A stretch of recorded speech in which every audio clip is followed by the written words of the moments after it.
Hello, I'm Nobody, and I'd like to read you a story, if you have the time. Tonight's reading will be Chapter 2 of Winnie the Pooh by A. Milne, and will continue in sequence, one chapter per evening, until the book is complete. Then I will choose a new book to read. I hope you will join me every evening, and I look forward to our time together. I'm glad you're here now. Let's begin. Chapter 2, in which Pooh goes visiting and gets into a tight place. Edward Bear, known to his friends as Winnie the Pooh, or Pooh for short, was walking through the forest one day, humming proudly to himself. He had made up a little hum that very morning, as he was doing his stoutness exercises in front of the glass. Tra-la-la, as he stretched up as high as he could go, and then tra-la-la, tra-la, oh, help, la, as he tried to reach his toes. After breakfast, he had said it over and over to himself until he had learned it off by heart, and now he was humming it right through properly. It went like this.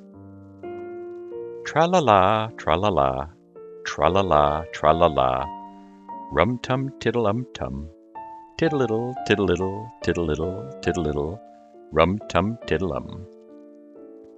Well, he was humming this hum to himself and walking along gaily, wondering what everybody else was doing and what it felt like, being somebody else, when suddenly he came to a sandy bank, and in the bank was a large hole.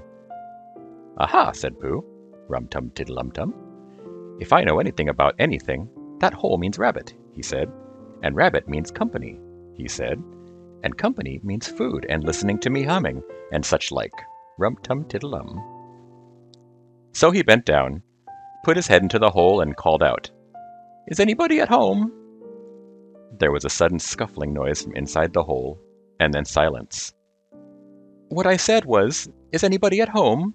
Called out Pooh very loudly. No, said a voice, and then added, You needn't shout so loud. I heard you quite well the first time. Bother, said Pooh. Isn't there anybody here at all? Nobody. Winnie the Pooh took his head out of the hole and thought for a little.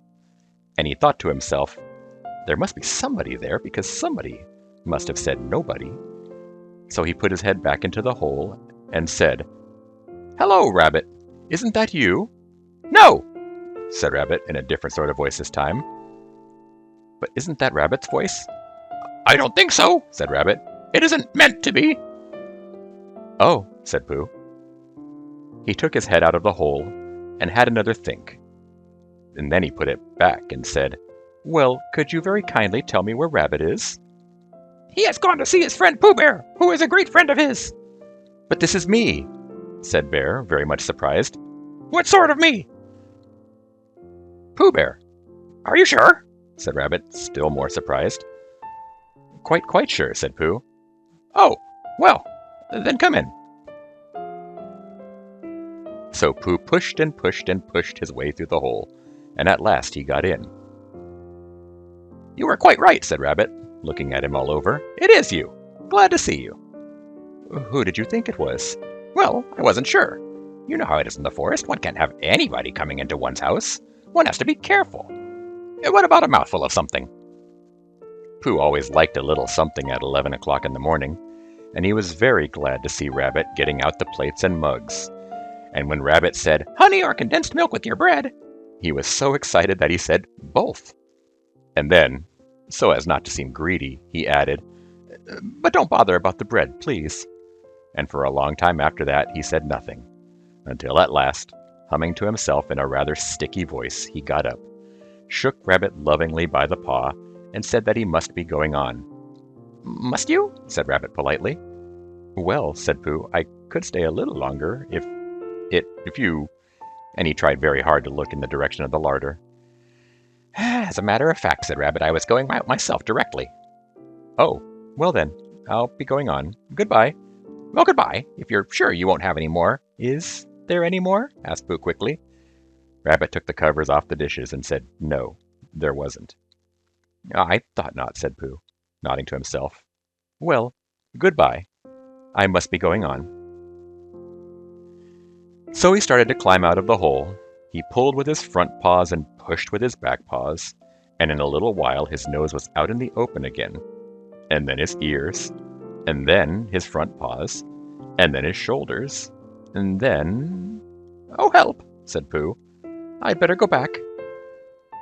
"Oh, bother," said Pooh. "I shall have to go on." "I can't do either," said Pooh. "Oh, help and bother." Now by this time Rabbit wanted to go for a walk too, and finding the front door full, he went out by the back door, and came around to Pooh and looked at him. "Hello! Are you stuck?" he asked. No," said Pooh carelessly. "Just resting and thinking and humming to myself." "Here, give us a paw." Pooh Bear stretched out a paw, and Rabbit pulled and pulled and pulled. "Ow!" cried Pooh. "You're hurting." "The fact is," said Rabbit, "you're stuck." "It all comes," said Pooh crossly, "of not having front doors big enough." "It all comes," said Rabbit sternly, "of eating too much. I thought it at the time," said Rabbit. "Only I didn't like to say anything," said Rabbit. "That one of us was eating too much," said Rabbit. "And I knew it wasn't me," he said. "Well, well, I shall go and fetch Christopher Robin." Christopher Robin lived at the other end of the forest, and when he came back with Rabbit and saw the front half of Pooh, he said, "Silly old bear," in such a loving voice that everybody felt quite hopeful again. "I was just beginning to think," said Bear, sniffing slightly, "that Rabbit might never be able to use his front door again, and I should hate that," he said. "So should I," said Rabbit. "Use his front door again?" said Christopher Robin. "Of course he'll use his front door again." "Good," said Rabbit. "If we can't pull you out, Pooh, we might push you back." Rabbit scratched his whiskers thoughtfully and pointed out that when once Pooh was pushed back, he was back, and of course nobody was glad to see Pooh, more glad to see more Pooh than he was. Still, there it was. Some lived in trees and some lived underground, and... "You mean I'd never get out?" said Pooh. "I mean," said Rabbit, "that having got so far, it seems a pity to waste it." Christopher Robin nodded. "Then there's only one thing to be done," he said. "We shall have to wait for you to get thin again." "How long does getting thin take?" asked Pooh anxiously. "About a week, I think." "But I can't stay here for a week." "You can stay here all right, silly old bear. It's getting you out which is so difficult." "We'll read to you," said Rabbit cheerfully. "And I hope it won't snow," he added. "And I say, old fellow, you're taking up a good deal of room in my house. Do you mind if I use your back legs as a towel horse? Because, I mean, there they are, doing nothing, and it would be very convenient just to hang the towels on them." "A week," said Pooh gloomily. "What about meals?" "I'm afraid no meals," said Christopher Robin, "because of getting thin quicker.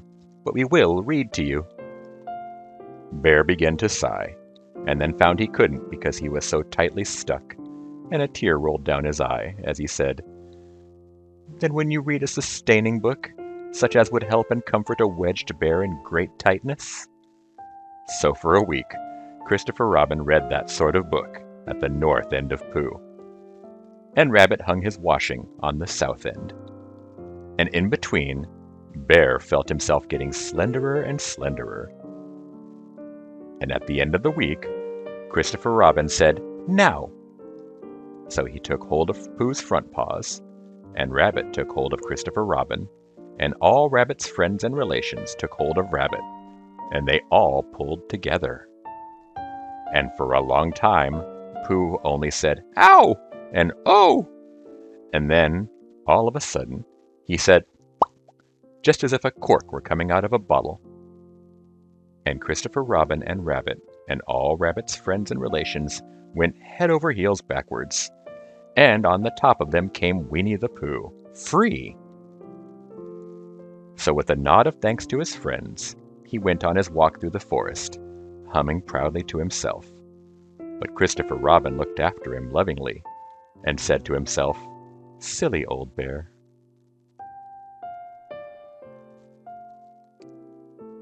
This concludes tonight's reading. Please join me tomorrow night and every night for the next chapter. Thank you for listening. Time really is the most precious thing we have, as no matter how hard we try, we cannot make more of it. As such, I truly appreciate you sharing some of your precious time with me. These stories will always be here for you whenever you have the time. Until next time, never forget, I am nobody, and nobody loves you.